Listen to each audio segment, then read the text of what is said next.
have always been interested in teeth. Around about 5 years, you may burn out from dental hygiene. Let me say up front, money is important. The most important thing as a business owner is to find a really good tax and legal advisor.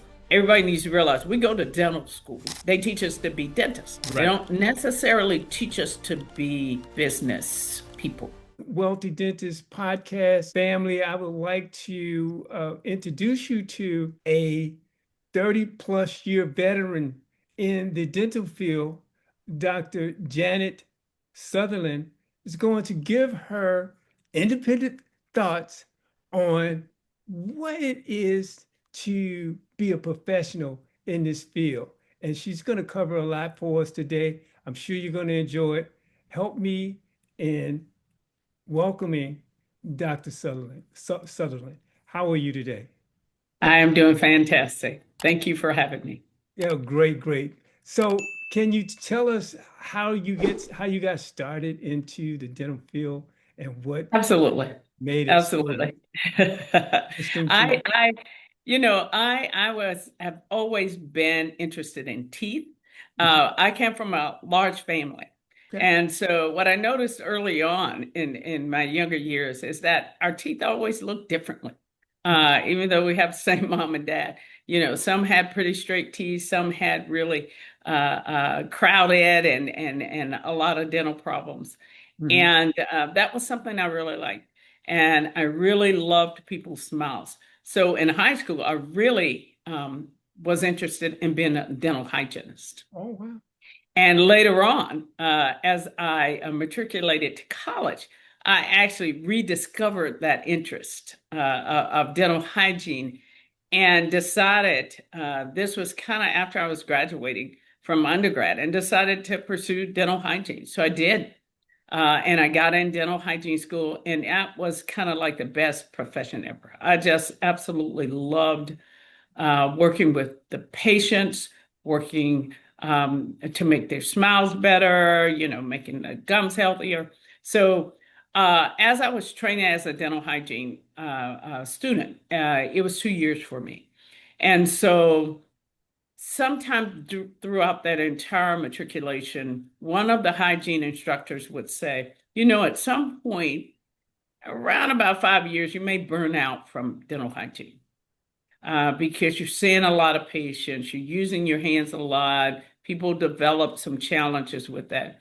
And after 5 years, you may be looking for another career. Well, I absolutely love dental hygiene. But what it turned out was to be a motivator for me to think ahead. And so during that education, I got a letter from the admissions committee for dental school, and I applied, and I got into dental school. And it actually ended up being just as, me being just as passionate and immersed and excited about dentistry. And dentistry allowed me to do, it was a much broader field. So it allowed me to do so many more things in terms of helping my patients and practicing dentistry. So kind of that's how I got into it. And the motivation was the fear that I would have to go back to school after 5 years. But I actually ended up going to school for much longer than that because I got my master's and I got my PhD along with my dental, and I did some other training. So, but it is a passion for me and an absolute love. Yeah, obviously, it has to be a passion. You're going to spend all that time in school. That was Yes. great. I mean, that's a wonderful story. So you knew what you were going to do when you were in high school. I hear that. Yes. So how many in the family? How many were in your family so that I off the track or saying, I mean, on the track, I should say. yeah. Okay, I need to. I have seven sisters and two half sisters, and then I had two brothers. Oh, wow. Yeah. Two of those folks are deceased in the family. No, actually, three of them. But the rest are living and around. We all hail from the Charlotte area in North Carolina. Oh, yeah. So most of us live in that area, except for me and another sister. Oh, But it is a big family. And we have lots of people, and it was a motivator, I think. And wealth was one of those things in choosing, is mm. to break some of the cycle of poverty that, is in my background. Okay, okay. So you had not only a passion for helping people, which your family ignited, by Yes. uh, by way of observation, Yes. and careful observation, I may add, as a youngster in high school, you're seeing this and like, "Wow, how can I help my family and how can I help others?" Yes. That's wonderful. And then you move from that into dental, and then you got yourself a master's and a PhD, and you're doing oral and maxillofacial teaching and studying. I mean, so what makes you such a what helps make you innovate, some of the ideas to keep these students and your mentees excited about the field of dentistry, if in fact they find themselves somewhat challenged, overwhelmed, I should say. Well, first, I'll say that I am a general dentist. Hmm. I just am in the Department of Oral and Maxillofacial Surgery. And as a general dentist, I can do all facets of the of dentistry. I Hmm. do a lot of surgery as part of the patient population that I work on. But Hmm. I think the thing that keeps my students passion, one, they have a passion. They are already have explored the field and they know this is what they want. The Hmm. other part is I help them feed off my energy because I did it. And I let them know that if I can do it, anybody can do it. And I'm 30 years down the road while you're trying to get started. And hopefully you can still see the passion and enthusiasm that I have for what I do. Hmm. And anything that you run into that's a barrier, I probably have had experience with it and can help you with it and or through it. Hmm. Now, I know you have a lot of experience in the leadership role. Mhm. I want to talk about that a little bit, but I want to also uh, find out, are you still actually practicing? Yes, I am licensed in five Wow. states, You have and a I practice more on the teaching side, but I practice dentistry all along my career. I have practiced dentistry, and either in the school, in a faculty practice, with colleagues in their private practices.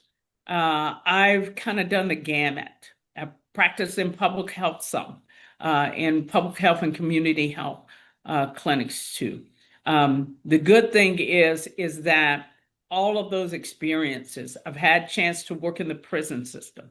I've Mm, had a chance to work uh, um, you know, in different types of ways as a practicing dentist. So I may be a little unique in what people have seen as a practitioner who owns their private practice, works in a private practice, single or in a group, and that is their day in, day out.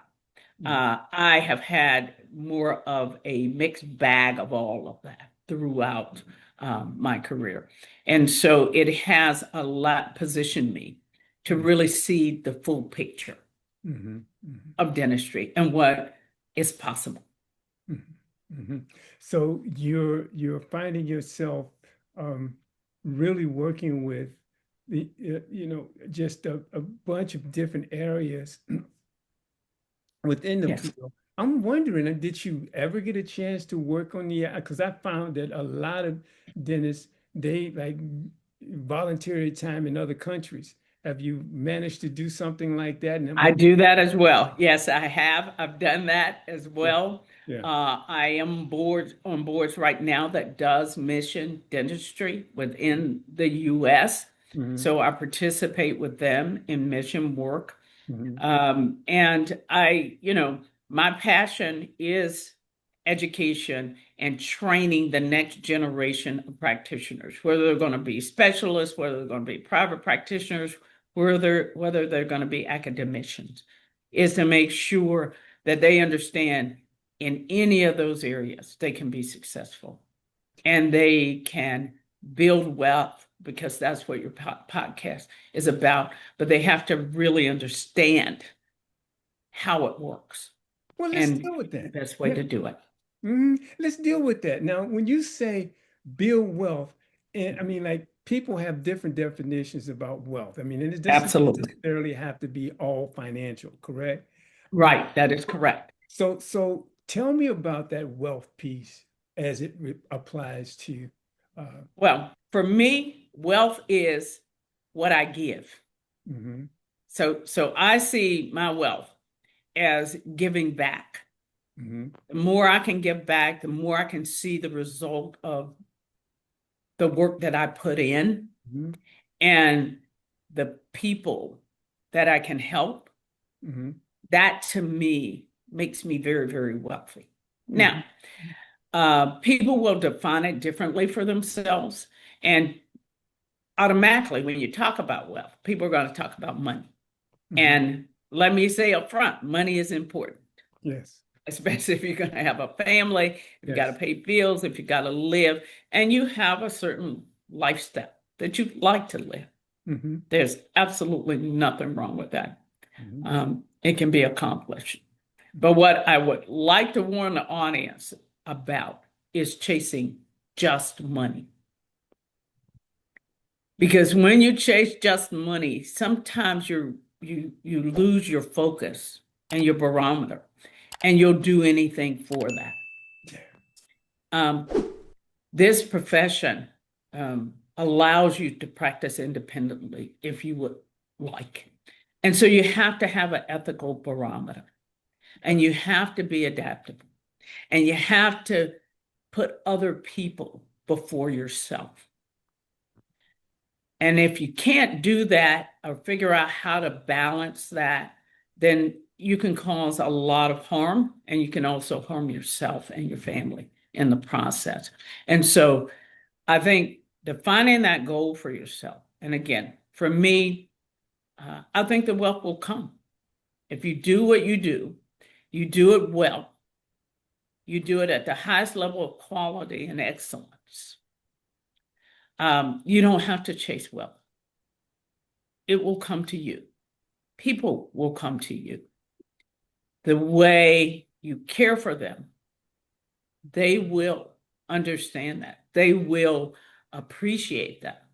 And you don't have to do those things that, maybe you see on TV or, people are telling you how to make all of this money. There are rules, and you have to follow them as Right. closely as possible Mhm. to be successful in wealth. And then when you get the wealth, there's another side to that. How you use it, how you manage it, all of those pieces are very, very important. So when you think of rules, and you mentioned rules, can you name a couple, maybe two or three good nuggets that Well, what I can tell you uh, for dentistry is we have a dental board that licenses us. And so, and the rules change a little bit based on the state you're in. So mhm, you have to know those rules mhm, because if you don't or you violate them, you set yourself up for disciplinary action within the profession mhm, or within the state. mhm, And so those things really will impact how and if you're able to practice.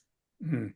So that's the main one for Okay. anybody. Yes. And then there's other rules that are levied by insurance, billing, collecting, Mhm, um, coding what you do.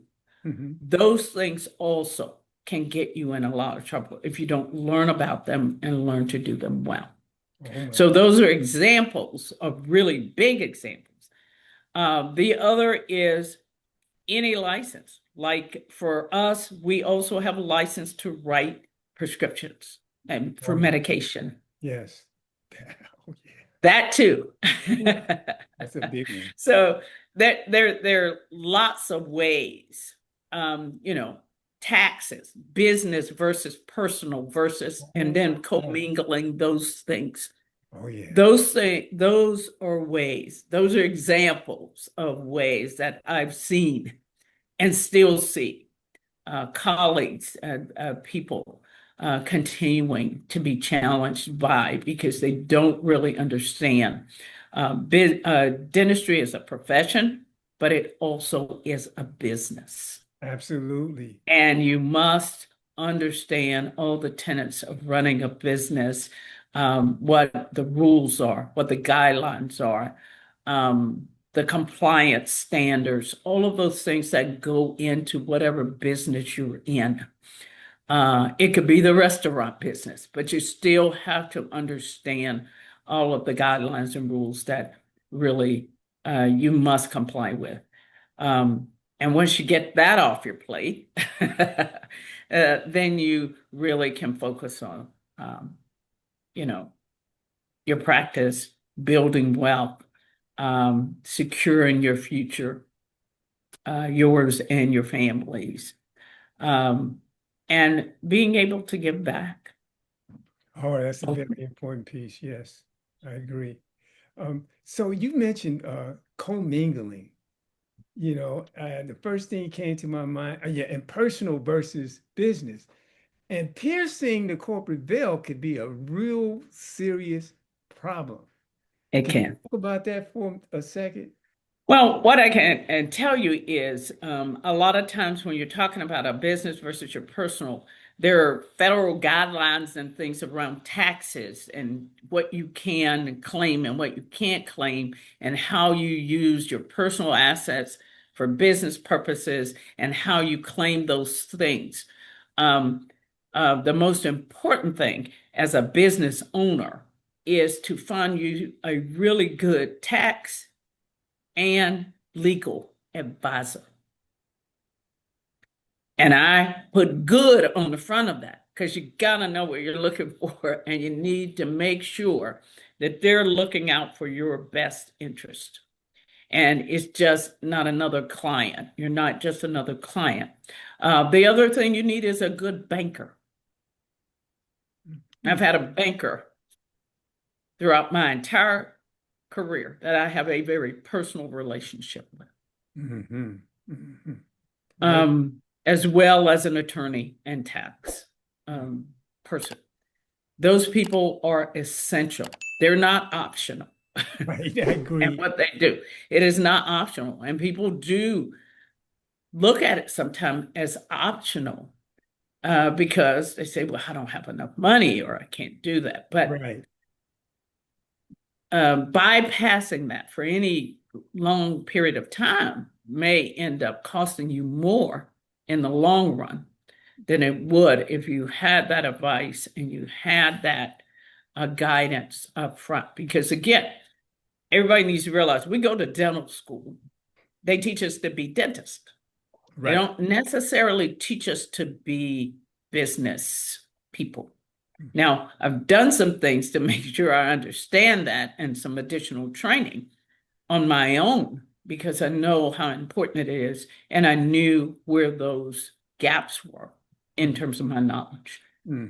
But that's something that everybody needs to understand is, you know, if I'm advising somebody young out the blocks, I'm going to tell you, find you a banker, find you a lawyer, find you a tax person. And then the fourth thing I'm going to tell you is find you a financial advisor because most of us are not used to having a lot of money or wealth, owning property, investing, doing those types of things. In my background, uh, nobody had those types of resources or wealth for the most part.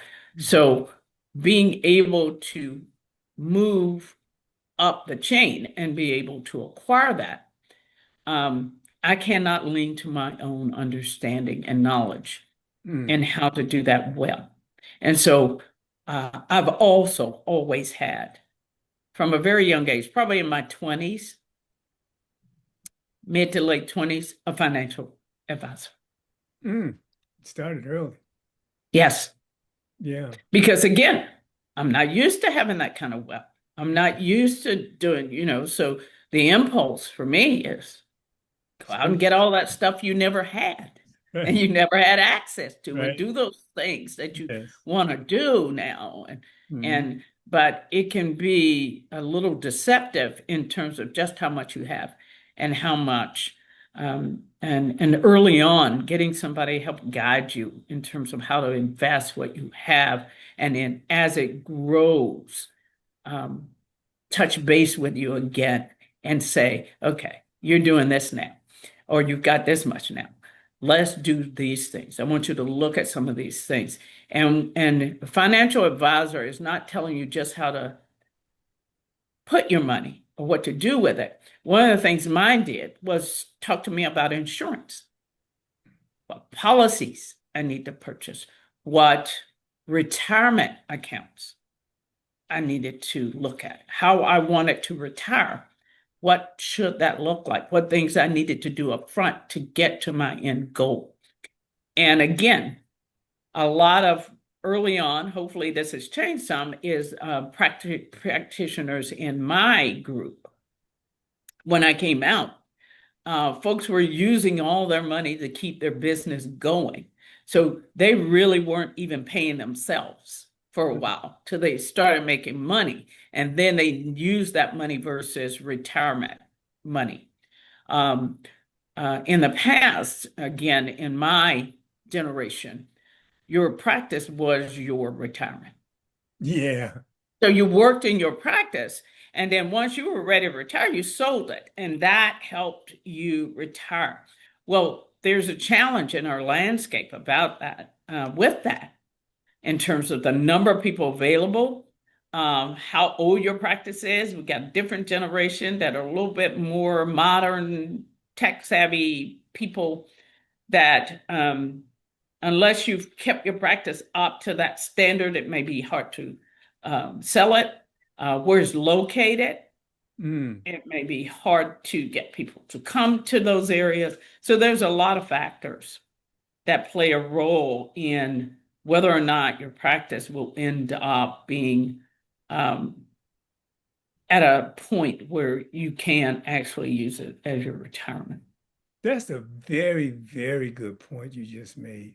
I've been, I just posted something regarding that where dentists are generally spending their money, and I've Yes. spoken to a few.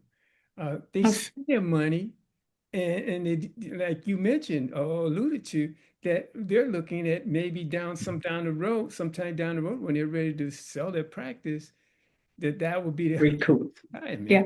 Wow. Yeah, to recoup and being in dentistry, like I said, is a business. So there's overhead costs. You have staff, you have to pay your staff, you have to pay taxes, Yes.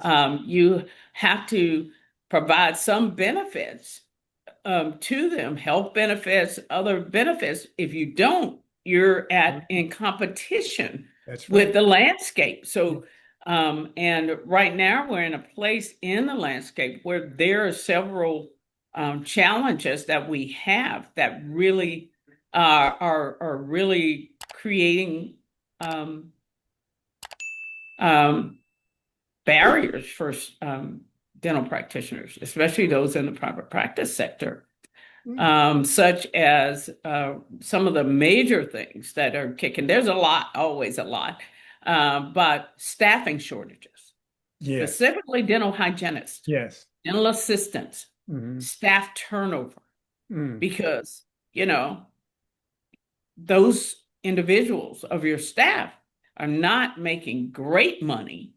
And so if there's somewhere else they can get a little bit more money or more benefits, and because there's a shortage of them, it's a challenge for practitioners right now. They're really hurting in terms of really being able to have a really good staff, and especially dental hygienists. Yes. For our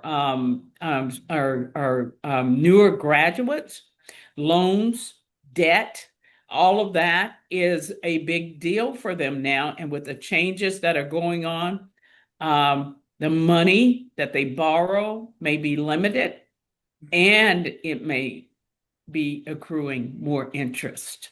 Mm-hmm. And so they too, now there's a dynamic there.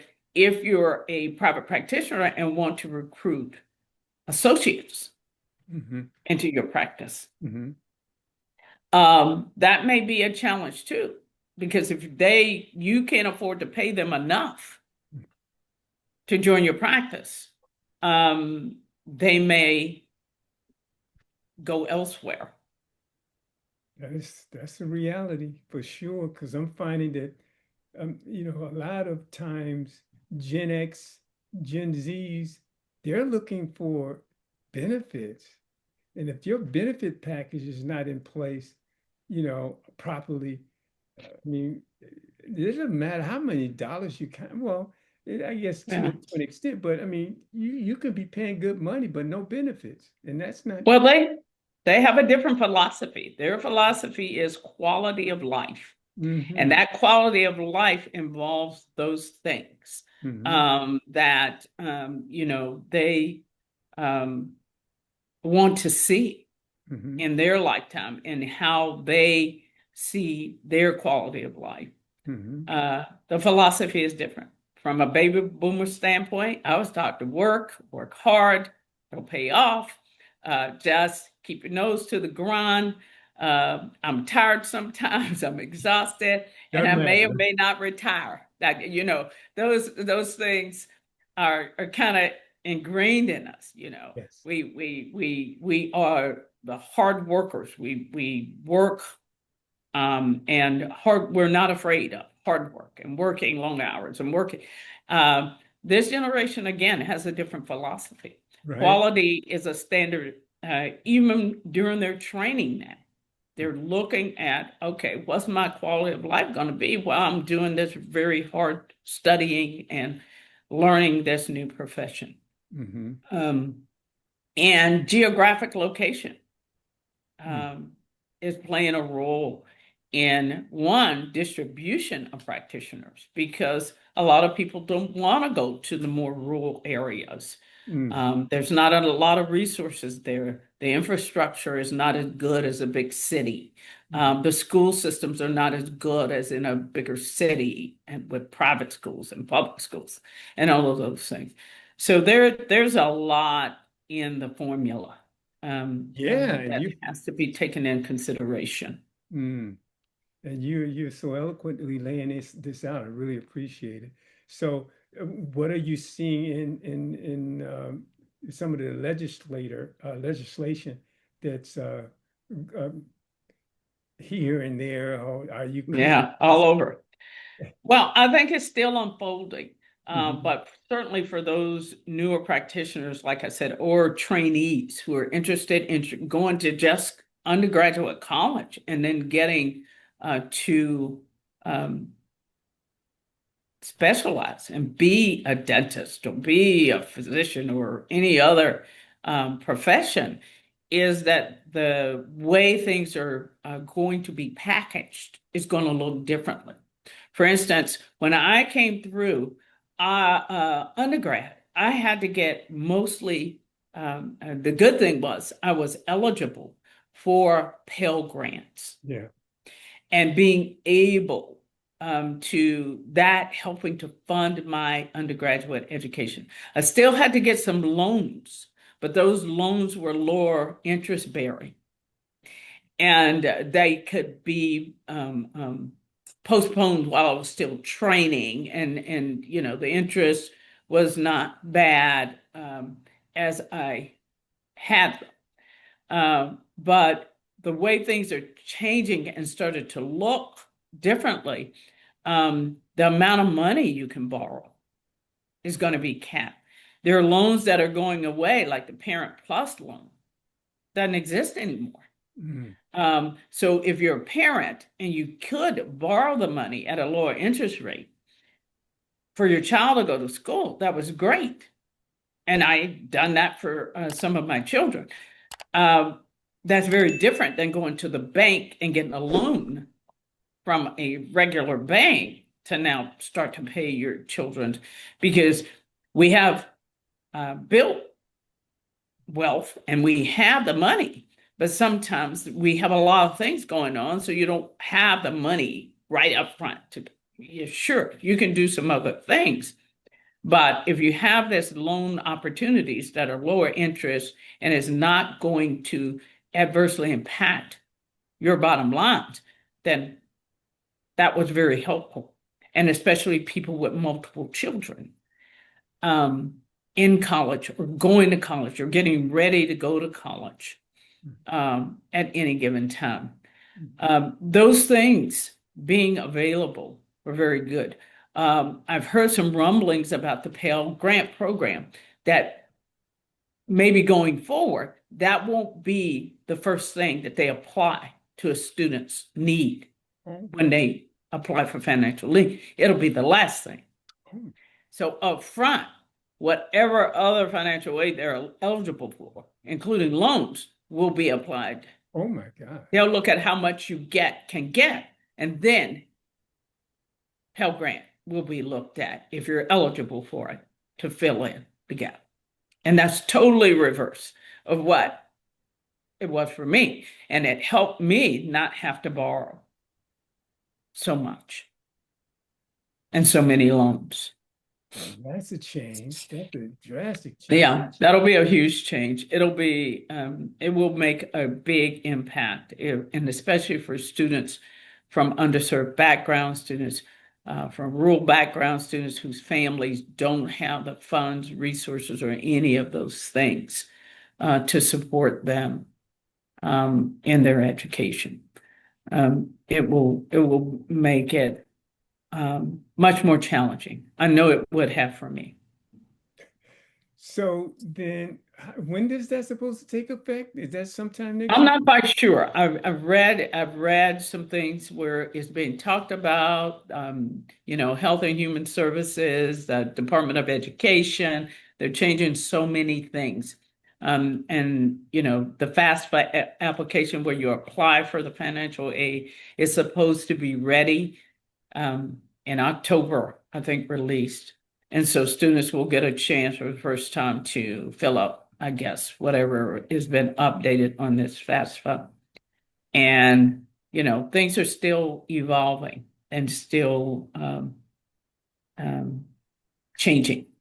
And so it's hard to kind of put your finger on exactly how it is and how it's going to work until we actually see it play out in this academic year for students in this new administration and with all the changes that have gone on in the different areas, and especially in the Department of Education, what that will look like for the students that come in 2026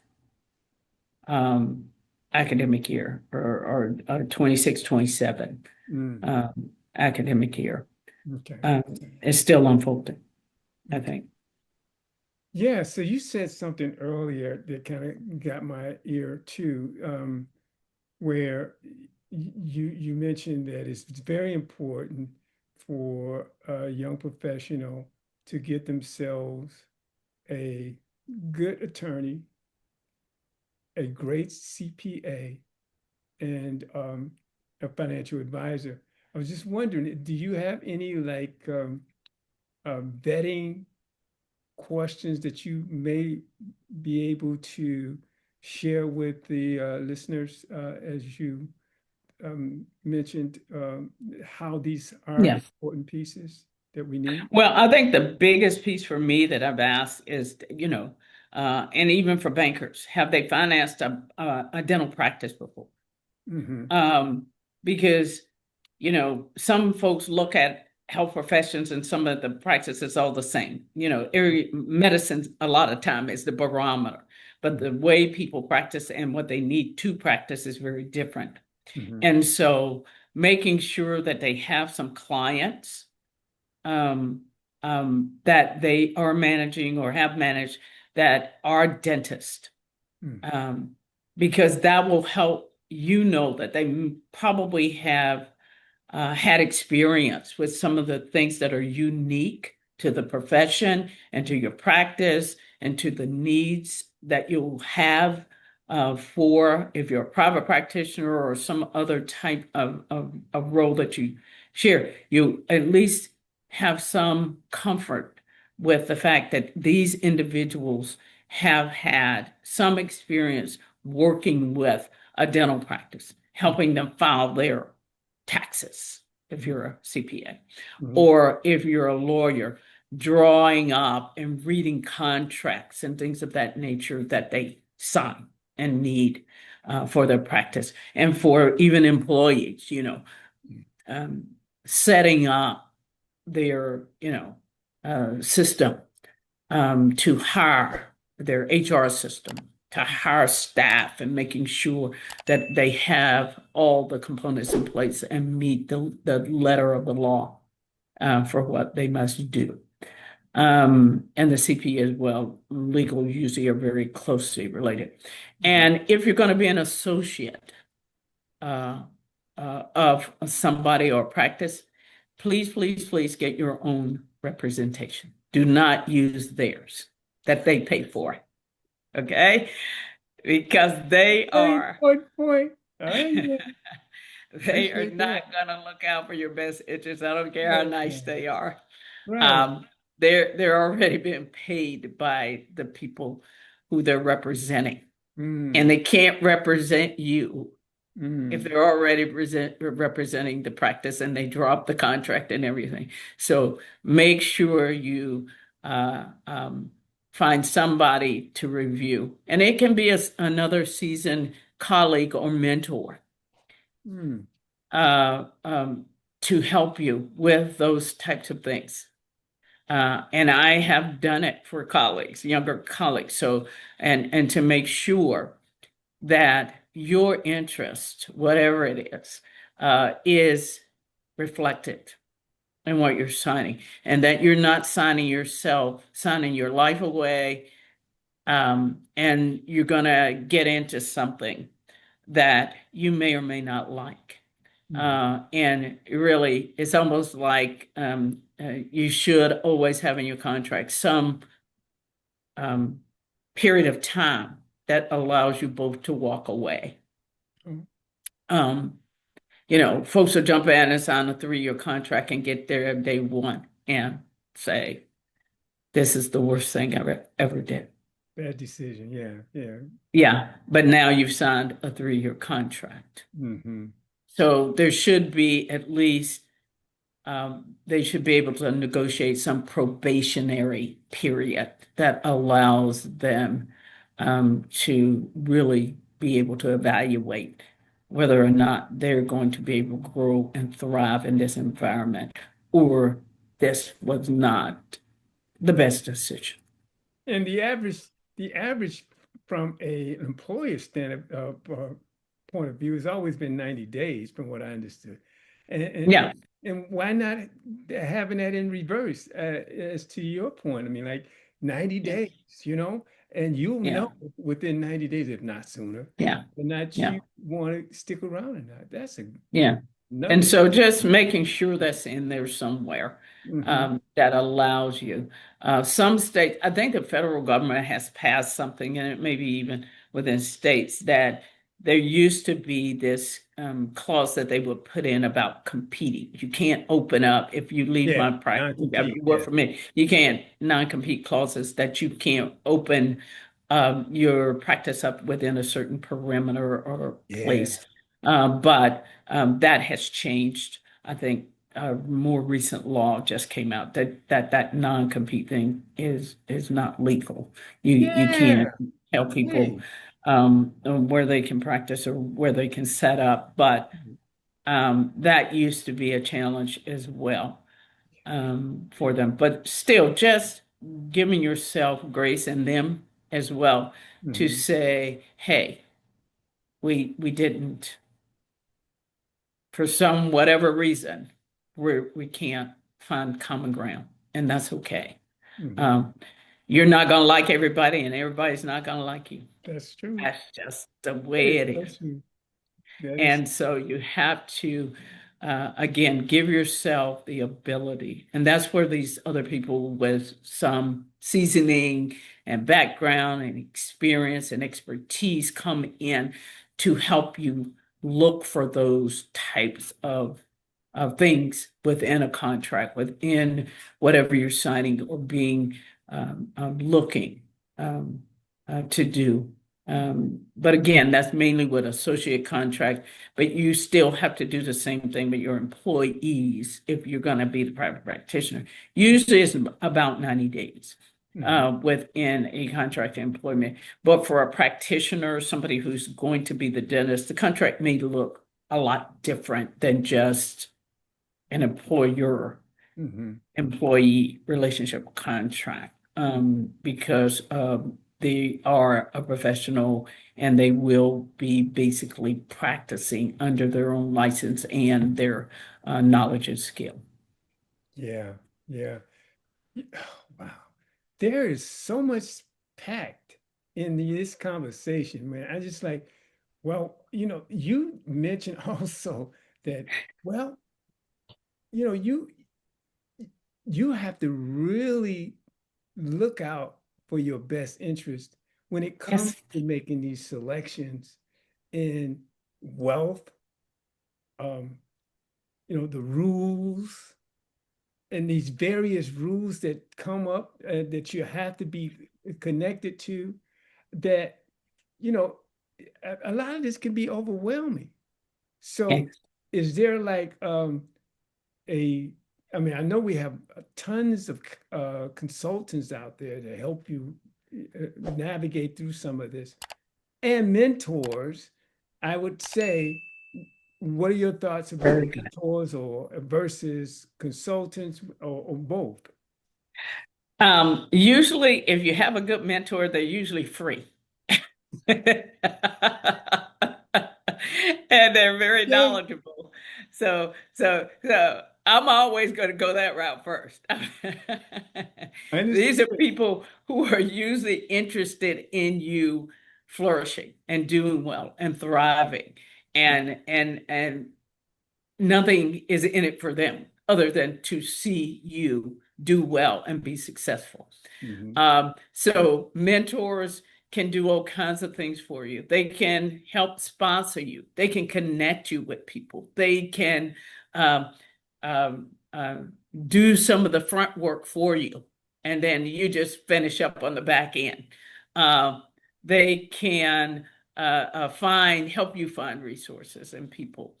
Um, and one of the other things is they can advise you. They, a lot of times, have been through some of these things. They've seen it. They made mistakes. Hmm. They failed even. Hmm.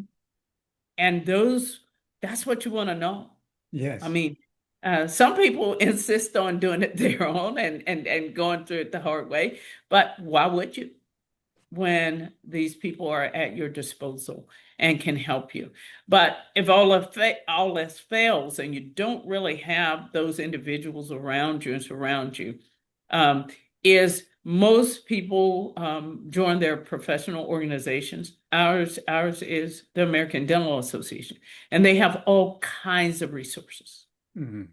Hmm. They get these people sign up with them because they have access to so many dental professionals.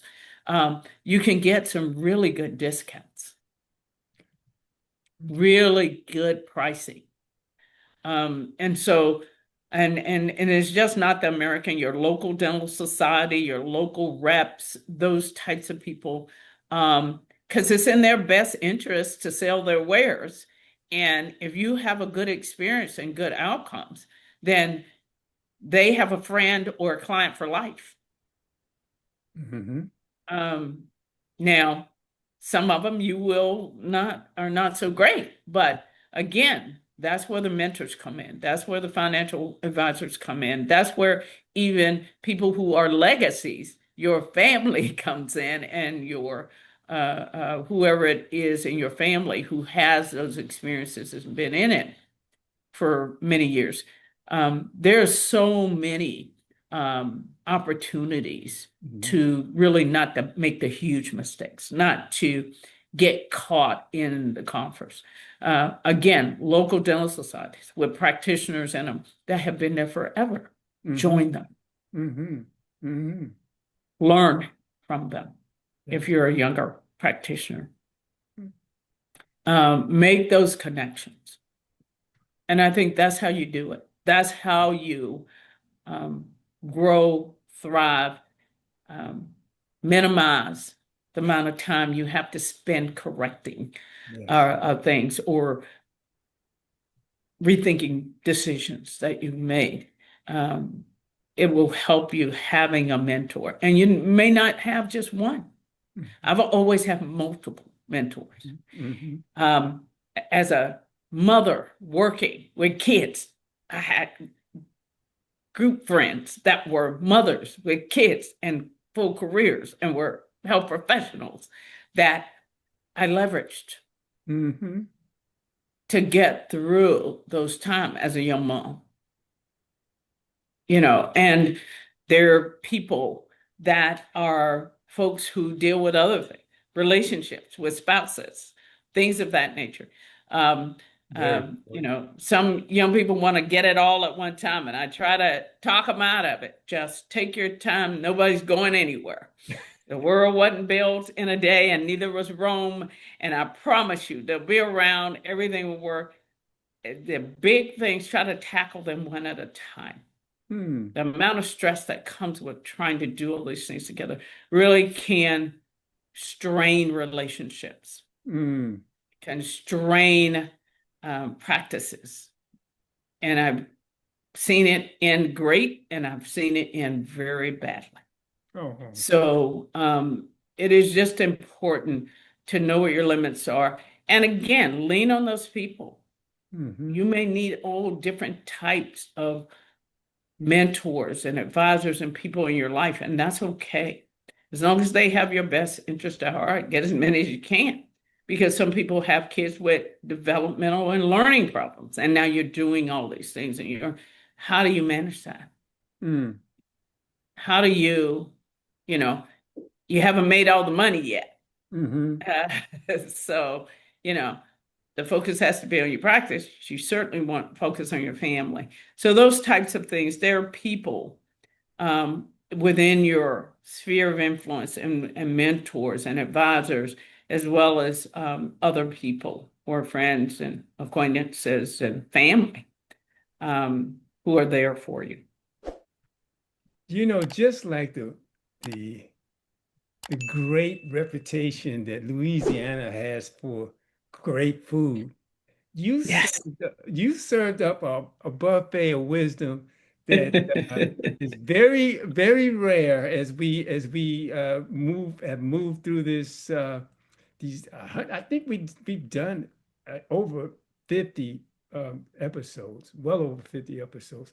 But we appreciate you coming in and giving us this absolutely wisdom and knowledge. Is there anything? I know we spoke a little bit about independence, and that was something that you kind of like, boom, we went right into. So, if there's something there that you would like to share there, I would love to hear it. I know we have time to listen. Okay, sure. Well, I think, in terms of being independent and an independent or private practitioner, and you're responsible, you're the person everybody's going to look to, is my advice to you is, again, know your business. Make sure you're well equipped with knowledge, you've honed your skills, and you've learned about the business side of this. One thing they teach you in dental school and before you graduate is they teach you how to be a dentist. They teach you the skills, even though they're still very green, and they teach you how to deal with people. But as a practitioner, the personalities, they don't teach you how to be a manager. You learn that by having to supervise people and manage your practice. And those are the things you have to learn. So as much as you can learn and gain that knowledge on the front end, it'll be even more seamless for you. And you'll catch on, your practice will take off quicker. And the other very important piece is customer service. The people you care for, you serve. They are customers. Mm-hmm. And I was told early on, one disgruntled person can take your practice down faster than advertising. Ooh. Because word of mouth travels so much faster. And remember, you're in a community, so you can't just pick up your practice and move it somewhere else. Right. The people are the people that are there. So, everybody having a great team as part of your staff and you, and the focus on the patients and the experience they have in your practice goes a long way to one, building that practice, growing it being successful, and you obtaining the wealth ultimately as a goal that you set. How much and where. And you got to be adaptable and you got to be flexible.